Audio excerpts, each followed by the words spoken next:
जय श्री कृष्ण। पवित्र पुरुषोत्तम मास के दूसरे दिन की कथा भगवान विष्णु के स्मरण से शुरू करते हैं। शांताकारं भुजगशयनं पद्मनाभं सुरेशं विश्वाधारं गगनसदृशं मेघवर्णं शुभांगं लक्ष्मीकान्तं कमलनयनं योगिभिर्ध्यानगम्यं वन्दे विष्णु भवभयहरं सर्वलोकैकनाथं। ओम विष्णुवे नमः। प्राचीन समय की बात है। एक नगर में ब्राह्मण परिवार रहता था। जैसे गौड़जी गौराणी के रूप में ज़्यादा जाना जाता था। गौड़जी का नाम मूलचंद मेहता और गौराणी का नाम मंगू देवी था। दोनों अत्यंत धर्मप्रिय, भगवान के प्रति आस्था रखने वाले, दान पुण्य करने वाले, सभी प्रकार से धार्मिक प्रवृत्ति रखते थे। परंतु उनके जीवन में एक कमी थी कि उनकी कोई संतान नहीं थी। उनकी हर मनोकामना में यह बात अवश्य सम्मिलित होती थी कि किसी प्रकार उनके घर में संतान प्राप्ति हो जाए ताकि उनका परिवार आगे की ओर चलता रहे। परंतु प्रारब्ध पूर्व कर्म के लिए उनकी मनोकामना लंबे समय तक पूर्ण नहीं हुई। पुरुषोत्तम मास प्रारंभ हुआ। इस बार फिर उन्होंने पुरुषोत्तम मास के अपने अनुष्ठान में प्रातः नदी स्नान, देवी देवताओं का पुण्य स्मरण करना, व्रत रखना, ये सभी सम्मिलित किया। और एक बार फिर ये अपेक्षा की कि इस पुरुषोत्तम मास का अनुष्ठान जब पूर्ण हो तो हमारे घर में भी एक परिवार बन जाए। कुछ समय ऐसे ही गुजरता रहा। रोज सुबह नदी स्नान के लिए जाना, वापस आना गौराणी को थोड़ा सा कष्टप्रद लगने लगा। उन्होंने गौड़ से कहा कि एक काम करो, आप तो बहू को लाने की चिंता करो, कैसे भी करके ये महीना अपन अच्छे से जब तक में मन लगा सकें, जब बाहर यजन के लिए जाएं तो घर पर आकर के काम करने की चिंता न रहे। ऐसा तभी संभव है जब अपने भी घर में कोई बहू हो। आप कैसे भी करके जाओ और एक बहू लेकर के आओ। अपने पत्नी की बात मान करके, गौराणी की बात मान करके गौड़जी मूलचंद जी मेहता निकल पड़े। विभिन्न स्थानों पर भ्रमण करते करते एक जगह उन्हें ऐसा लगा कि इस ब्राह्मण परिवार की जो पुत्री है उसका रूपशील इस प्रकार का है कि वह उनके घर की बहू बन सकती है।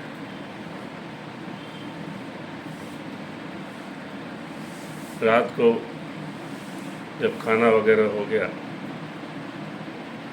गौड़जी मूलचंद जी ने अपनी बात यजमान के सम्मुख रखी कि मेरा पुत्र काशी अध्ययन के लिए गया हुआ है और इस पुरुषोत्तम मास के अंत में जब वो आएगा तब मेरी इच्छा है कि आपकी इस पुत्री के साथ मेरे पुत्र का विवाह हो जाए। तब तक अपन ये कर सकते हैं कि 3 फेरे मेरे पुत्र की कलम के साथ हो जाए। चौथा विवाह का अंतिम फेरा तब हो जब मेरा पुत्र अपनी पढ़ाई पूर्ण करके इस मास के अंत में लौटे। उस समय उसका चौथा फेरा भी पूरा हो जाए और एक प्रकार से ही विवाह पूर्ण हो जाए। थोड़ी देर की आनाकानी के पश्चात यजमान परिवार इस बात के लिए तैयार हो गया कि अपने बच्चे की कलम के साथ फेरे हो जाएं और चौथा और अंतिम फेरा तब होगा जब वह लौट करके वापस आ जाए। गौड़ जी महाराज प्रसन्न हुए। वे अपनी बहू को साथ लेकर के लौटे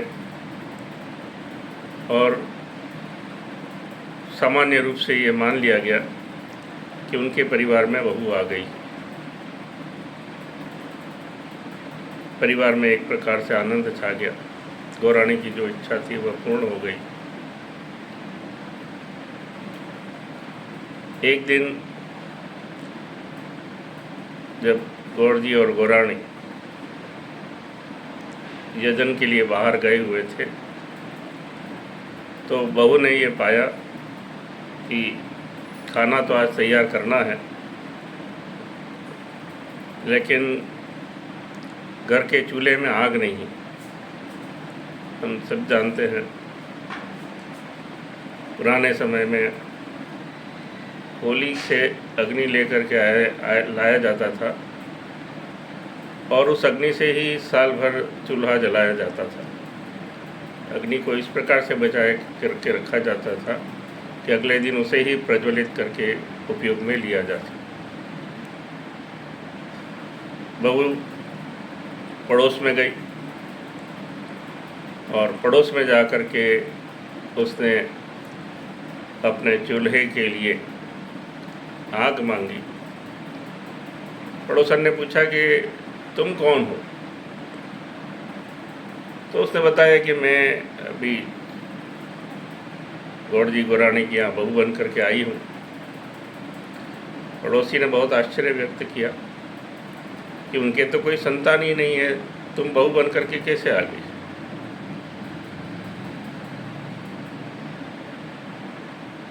बहू अचानक अचकचा गई। उसे लगा कि मैंने भी अपने पति को देखा नहीं है और यहाँ पर भी ये बता रहे हैं कि इनकी कोई संतान ही नहीं, कहीं मेरे साथ तो धोखा तो नहीं हो गया। वो अनमयस्क बैठी रही। जब सास ससुर लौट करके आए तो उन्होंने पूछा कि क्यों बहुत चिंता में क्यों बैठी हुई है? उन्होंने कहा कि बहू ने बताया कि मैं पड़ोस में आग लेने गई थी और इस प्रकार की बात बताई कि आपके तो कोई संतान ही नहीं है, आप मुझे बहू बना करके कैसे ले आए? गौराणी ने कहा कि ऐसी बात नहीं है, पड़ोसी हैं, हो सकता है कि उन्होंने द्वेष रखते हुए ये बात कही है। जब पुरुषोत्तम महीना पूरा होगा, हमारा व्रत पूर्ण होगा, तब निश्चित रूप से मेरा पुत्र आएगा और अपना चौथा फेरा जो बाकी है वो पूरा करके तुझे इस घर की पूर्ण बहू बनाएंगे। तुझे विश्वास नहीं हो तो ये सारे कमरे हैं अपने पास, 7 कमरों का बड़ा मकान है, उसमें सारी चीज़ें रखी हुई हैं, भरा पूरा घर है। ये चाबियाँ रख और देख ले कि अपने परिवार में कहीं कोई कमी नहीं है। और इतना यदि हमने धन संपत्ति इकट्ठी की है तो यकीन मानो कि वह अपने पुत्र के लिए ही की है। 7 खंडों का अपना ये घर है, 7 खंड से अभिप्राय 7 कमरों का ये अपना मकान है और उसमें सभी की चाबियाँ तेरे पास है। बस एक बात ध्यान रखना कि जो अंतिम कमरा है उसको मत खोलना, बाकी सारे कमरों में अलग अलग प्रकार की सामग्री भरी हुई है, तुम उनको खोल करके देख सकती हो। दूसरे दिन जब गौड़ जी और गौराणी नदी के लिए गए, बहू ने उत्सुकतावश कमरे खोल करके देखे और उसे लगा कि पूरे घर में बहुत सारा संपदा, बहुत सारा धन धान्य भरा हुआ है। उसे लगा कि जो गौराणी जी कह रही थी वो सही बात है कि हमारा पूरा परिवार है और पुत्र भी बाहर गया हुआ। उत्सुकतावश उसे ना कहने के बावजूद भी उसने 7वां कमरा खोला। जैसे ही उसे थोड़ा सा खुला, उसे अंदर बहुत सारा प्रकाश दिखा। एक रूपवान युवक बैठा हुआ शास्त्रों का अध्ययन कर रहा है और उसने थोड़ा सा दरवाज़ा खुलते ही कहा कि अभी मुझे डिस्टर्ब मत करो, मैं अध्ययन में लगा हुआ हूँ, तुम्हें पता नहीं है कि मुझे एकांत की आवश्यकता है। बहू ने तुरंत दरवाज़ा बंद कर दिया, लेकिन उसके मन में जो शंका उभरी थी उसका समाधान मिल गया। बीच बीच में पड़ोसन बार बार आती रही और उसे बताती रही कि मेरा पड़ोसी धर्म है, इसलिए तुझे सचेत कर रही हूँ कि इनके कोई पुत्र नहीं है और तुझे ये वैसे ही ब्याह करके ले आए। लेकिन अपनी आँखों से देखने के कारण बहू ये आश्वस्त थी कि इनका एक पुत्र है और वह एकांत साधना, एकांत पढ़ाई कर रहा है। इस बात के लिए वह आश्वस्त हो गई। इस प्रकार से दिन निकलते गए, महीना पूरा हुआ और जब अंतिम दिन आया, सास ससुर यानी गौड़ जी गौराणी की मानसिक स्थिति बदलने लगी। उन्हें लगा कि अब वो समय आ गया है जब इस बहू को सच्चाई बतानी पड़ेगी। अंतिम दिवस उजमनी के बाद बहू ने ये कहा कि अब पुरुषोत्तम महीना भी पूर्ण हो गया है, आपके व्रत की उजमनी भी हो गई है, अब आप अपने पुत्र को बुलाइए और मेरा चौथा फेरा पूर्ण करवा दीजिए ताकि ये शादी पूर्ण हो जाए। गौड़ जी गौराणी अत्यंत चिंतित कि अब इसका समाधान क्या निकाला जाए। इतने में ही अचानक तेज आवाज़ होती है। 7वां कमरा अचानक खुलता है और उसमें से एक सुंदर दिव्य पुरुष बाहर निकलता है। आकर गौड़ जी गौराणी को प्रणाम करता है और बोलता है कि माँ, मेरी शिक्षा पूर्ण हो गई, मेरा अध्ययन पूर्ण हो गया है और अब मैं शादी के लिए तैयार हूँ। आप मेरी शादी इस स्त्री के साथ करवा दीजिए। अत्यंत खुशी का क्षण था माता पिता दोनों के लिए। उन्होंने सोचा कि हमारी लाज रखने के लिए भगवान पुरुषोत्तम स्वयं यहाँ पधारे हैं। उन्होंने तत्काल अग्नि की व्यवस्था की और बहू का चौथा फेरा करवा करके वो विवाह पूर्ण करवाया। जिस प्रकार असंभव सी मनोकामना गौड़ जी गौराणी की पूर्ण हुई, वैसे ही प्रत्येक मनोकामना हम सभी व्रतधारियों की पूर्ण हो, सभी के परिवार में सुख शांति बने और पुरुषोत्तम व्रत का पूर्ण परिणाम उन सभी व्रतधारियों को मिले जो अत्यंत भक्ति भाव और भगवान के प्रति पूर्ण आस्था रखते हुए ये व्रत संपादित कर रहे हैं। ओम विष्णवे नमः। ओम विष्णवे नमः।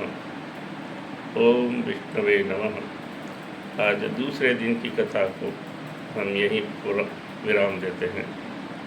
जय श्री कृष्ण।